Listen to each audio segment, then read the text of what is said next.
Solo Leveling by Gong.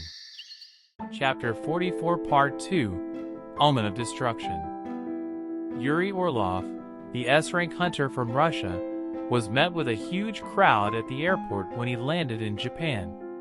He smirked, as the sight reminded him of a swarm of ants.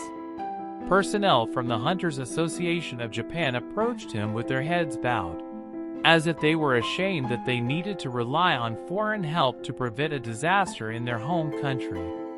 Up until a few weeks ago, Japan had criticized Korea for that exact shortcoming, but here was Japan, forced to do the same.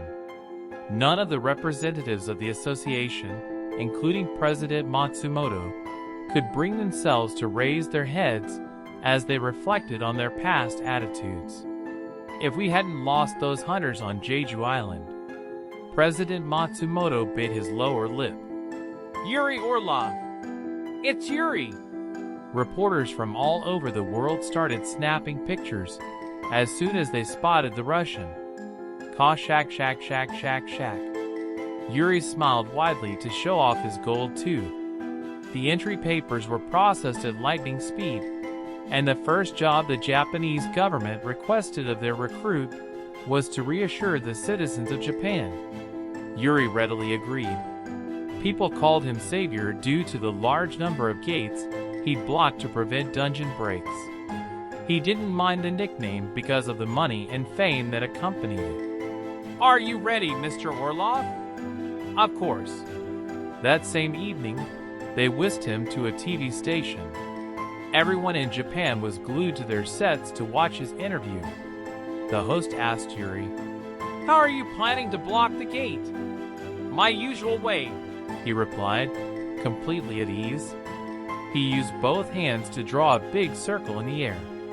"I'm going to put a huge divination circle, like this, around the gate." The broadcast switched to a shot of the Shinjuku gate, then showed it with a 3D image of a divination circle superimposed. "And once I pour my mana into it, that'll be it. Whatever's inside won't be able to escape." However, his explanation wasn't enough to put the Japanese people at ease. The host tilted his head. "Excuse me, but are you sure that's possible?" Yuri's eyebrows twitched. "What do you mean?" The host took care not to offend Yuri as he elaborated. "I mean, it's a little hard to believe that only one S-rank hunter can block the S-rank gate." Yuri smirked.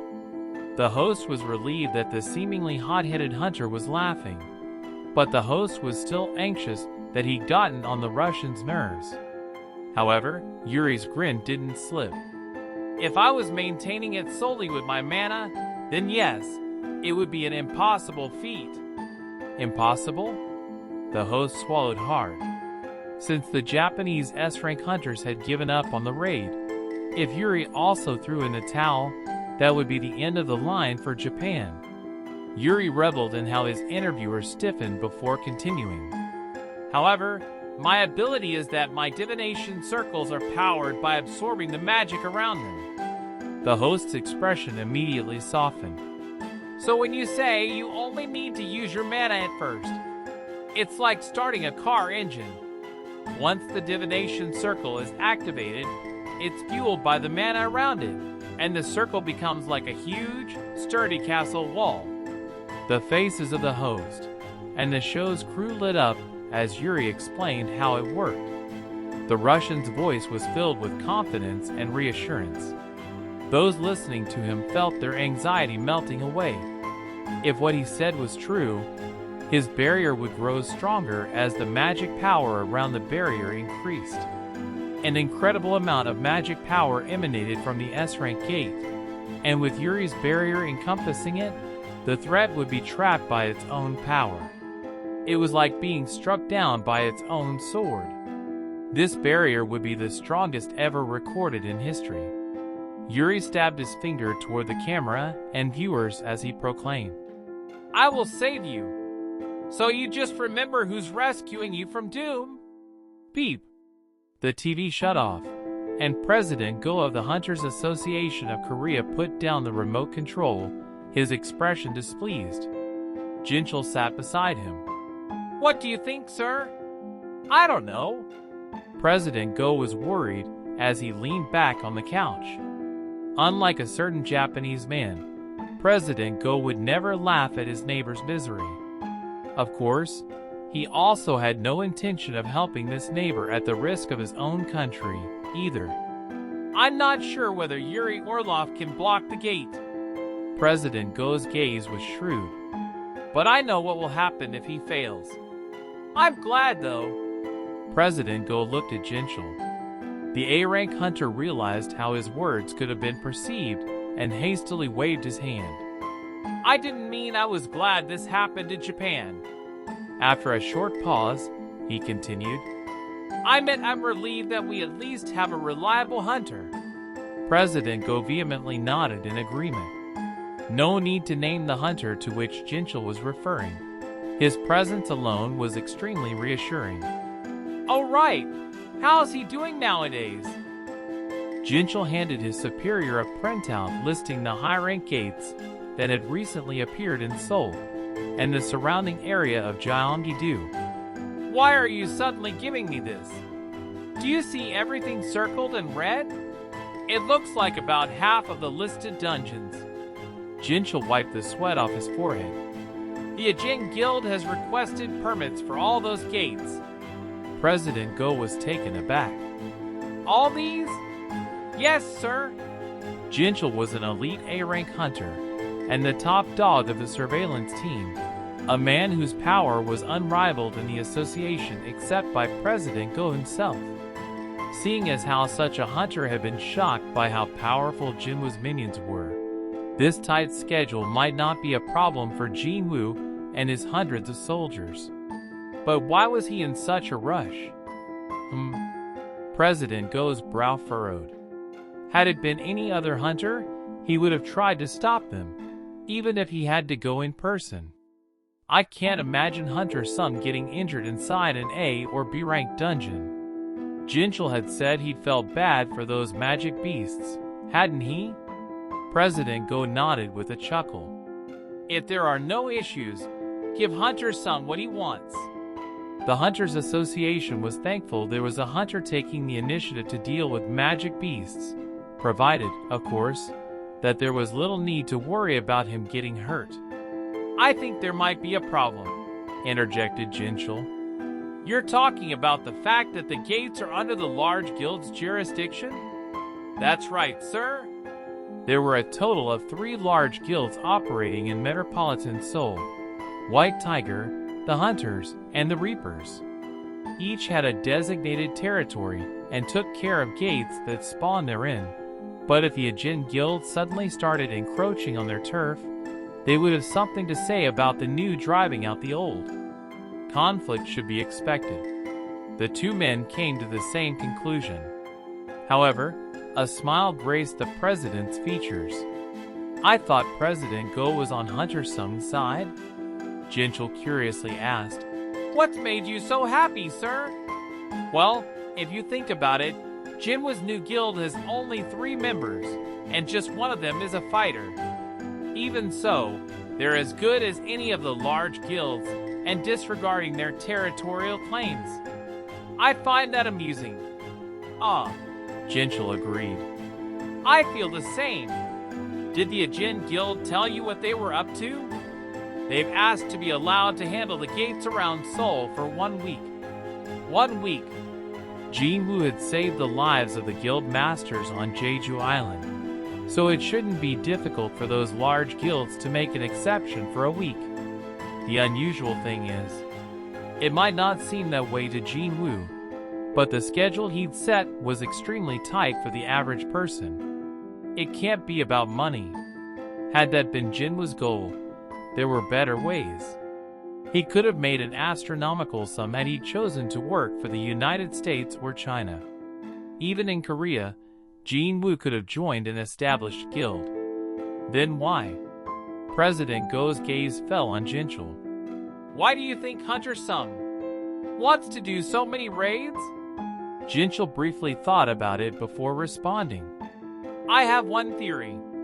President Go hadn't been expecting an actual answer, so his subordinate had his attention. What is it? Hunter Sung looked very happy while hunting magic beasts. He looked happy? Yes, sir.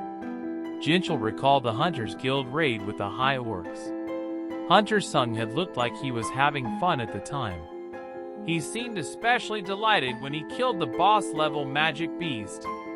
He finds joy in defeating a powerful magic beast. Something Jinwoo had mentioned before came back to go. I want to hunt magic beasts. And that's exactly what he was doing. What an interesting young man. And what a great person he was. At that moment, the landline of the president's office rang. Sir! It was President Go's secretary. What is it? There's a call from the Hunter Command Center in the U.S. The U.S.? And the Hunter Command Center to boot? President Go frowned. Why is the Hunter Command Center calling the president of the Hunters Association? A superpower such as the United States wouldn't call Korea for assistance. So what could it be? Patch them through. 2 seconds later, another person's voice came over the phone. This is Adam White from the Hunter Command Center. This is President Go of the Hunters Association of Korea. Speaking English was one of the basic skills required of any good businessman. President Go spoke fluent English, and he was much better at it than Japanese, which he'd used only briefly when he was younger. What kind of business does the Hunter Command Center have with us? Adam got straight to the point. The Hunter Command Center is planning an event early next month and will invite the best hunters from all over the world. Yes, and we would like to invite Hunter Sung as the Korean representative. Before starting the raids in earnest, Jinwoo searched for another guild that could handle selling the different kinds of loot from high-ranked dungeons. We could handle it ourselves if we only did a raid once every few days, but in order to stick to their tight schedule, Jinho, the rookie vice president, needed help, and it would benefit the Ajin Guild to partner with another guild instead of finding a middleman. The problem is which to choose. He considered the White Tiger Guild, with which he did plenty of past interactions, or Haynes Hunters Guild, but he ultimately chose the Knights Guild. He'd already worked with them before, and since the Knights were stationed in Busan, their activities wouldn't overlap with the Jin's. Jinwoo called them early in the evening. Jongsu, the president of the Knights Guild, was lying on the couch and laughing at some TV show. He picked up his vibrating phone from the armrest without much thought. Huh? Jinwoo Sung, Hunter. Jongsu's eyes widened at the caller ID, and he quickly sat up and accepted the call. Yes. This is Jinwoo Sung from the Ajin Guild. Oh, yes. This is Jongsu Park of the Knights Guild. Do you have time to talk right now? Of course. Jongsu's smile grew wider and wider as he listened to Jinwoo's proposition. Jongsu had been feeling disappointed that his plan to develop a closer relationship with Jinwoo had been ruined by the new regulations. His idea to combine the Knights Guild's prior experience and Hunter Sung's abilities had gone down the drain. Vice President Yute had also been upset by the turn of events, so this abrupt outreach was very welcome. Yes, of course. That's not a problem. A grin never left Jongsu's voice. Please leave it to us. Managing loot from dungeons would be a simple task for the experienced Knights Guild. After all, this was why they had a separate processing team. Jongsu beamed. Then I'll see you tomorrow. The lunch his mom had packed for him was delicious, despite the fact that he was eating it inside a dungeon filled with magic beasts. Jinho looked around as he chewed. Eating lunch like this reminds me of the time we spent in those C-rank dungeons, boss. Jinwoo laughed. You might want to swallow before you talk. Aw. Sorry, boss. But Jinwoo understood how Jinho felt. There'd been a time when they had booked all the available gates they could find and had spent the day zipping from dungeon to dungeon. The only difference between then and now was that the gates had gone from C rank to B rank or higher. And if Jinwoo was nitpicking, Igris noticed him staring and politely bowed. "We have a lookout while we eat." Not that Jinwoo needed someone to watch out for him. Thanks to his high perception stat, Jinwoo could sense movements in the dungeon even if he wasn't paying attention, which meant he could deal with a magic beast nearby with his eyes closed. However, he preferred not having his meal interrupted, and wanting Jinho to feel at ease, he posted guards during mealtimes. Jinwoo looked in the other direction. Iron met his master's gaze and pounded his chest hard, as if to indicate that he had things under control. Clung, clung. The sound of metal hitting metal echoed throughout the cave. Jinwoo shook his head. That dude's problem is he's too intense.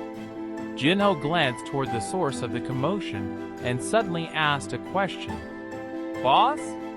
Yeah. Your minions can move on their own, right?" "Yeah, something like that." Hunter Men had mentioned something about shadow soldiers having their own identities. "I don't know how much of that I should believe, though," Jinho went on. "So why not let your minions continue the raid while we eat, or when you're otherwise preoccupied, boss?" "No, I can't do that." Jinwoo earned fewer experience points the farther he was from his soldiers, but as he wasn't about to bother explaining stuff like experience points to Jinho, he put on a serious expression. "Who knows what they'll get up to if I'm not around?" "Oh." Jinwoo could almost hear Jinho's stomach drop as the vice president lost his appetite. But that was enough joking around. "Should I try out this skill now?" Jinwoo finished his lunch and laid down his spoon. Skill: Shadow Storage LV.2. Job exclusive skill. No mana required. Shadow soldiers can be stored by absorbing them into the caster's shadow.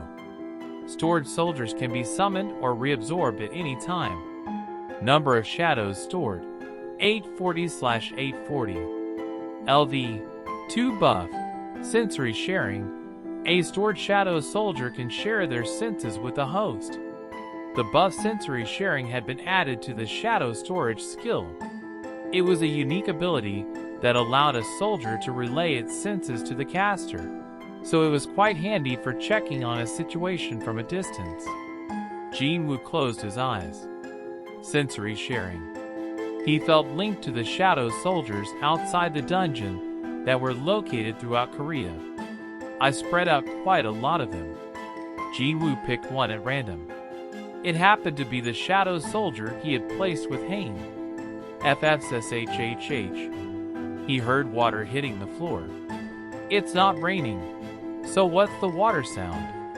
His confusion was short-lived, and his eyes shot open as soon as he caught sight of Hain's naked body surrounded by steam. Jinho flinched at Jinwoo's reaction. "Boss? Did you nod off for a bit?" "No, it's nothing." Jinwoo shook his head. He briefly considered taking Hain out for dinner sometime as an apology. "Oh hey, boss. Did you hear?" "About what?" "You know, the S-rank gate in Shinjuku. People are expecting there to be a dungeon break there tomorrow." Time had flown by. Jinwoo nodded. It's already been 6 days since we started raiding these high-ranked dungeons. During that time, Jinwoo hadn't been twiddling his thumbs. Slowly but surely, he had gathered experience points, and he'd advanced from 101 to 103 as a result. That was his reward for dropping everything and focusing solely on leveling up. Jinwoo called up the black key from inventory. FSHHH. It appeared in the palm of his hand. Item: Cardinal Temple's key. Acquisition difficulty. Revealed after the allotted time passes. Remaining time: 26 hours 51 minutes and 49 seconds. just 1 day left. Jinwoo gripped the key tightly. His heart fluttered whenever he laid eyes on it. Stop! Huh? Jinho, who had kept sneaking peeks at Igris and Iron because of Jinwoo's little prank, jumped in surprise. Not you! The Shadow soldiers stopped in their tracks at Jinwoo's command. GRR. Roar. Fang beasts carrying weapons, such as sickles and swords, emerged from the other side of the cave. Jinwoo slowly rose to his feet as he stared them down. Just 1 more day. I still have 24 hours. He smirked as he wrapped his hand around a demon monarch's dagger. The night before the dungeon break, a huge divination circle encompassed Shinjuku, courtesy of Yuri. No one had ever seen such a massive circle before. Citizens had already been evacuated from the area, but Yuri had stayed behind to perform final checks on the barrier. The Japanese personnel watched the hunter nervously, paying attention to his every word and action. Yuri rubbed his chin and frowned. This is weird. The interpreter's eyes widened. Huh? Was there an error? No, it's not that. The barrier had been perfectly cast. Yuri was certain this would be the pinnacle of his abilities. I can sense someone in the vicinity. What? Why else would his heart be beating so fast? Yuri scanned the area and yelled at the top of his lungs. Who are you? Where are you hiding? But there was no answer to his voice ringing through the empty streets. The staff member wiped the sweat from his forehead and forced a smile.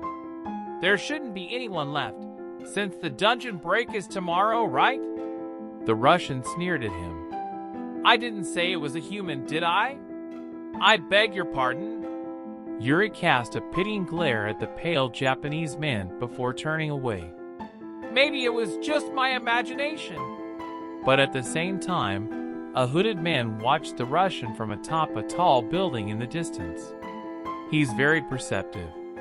Considering where Yuri's power originated, it made sense. The onlooker's gaze shifted to the more important matter, the S-rank gate.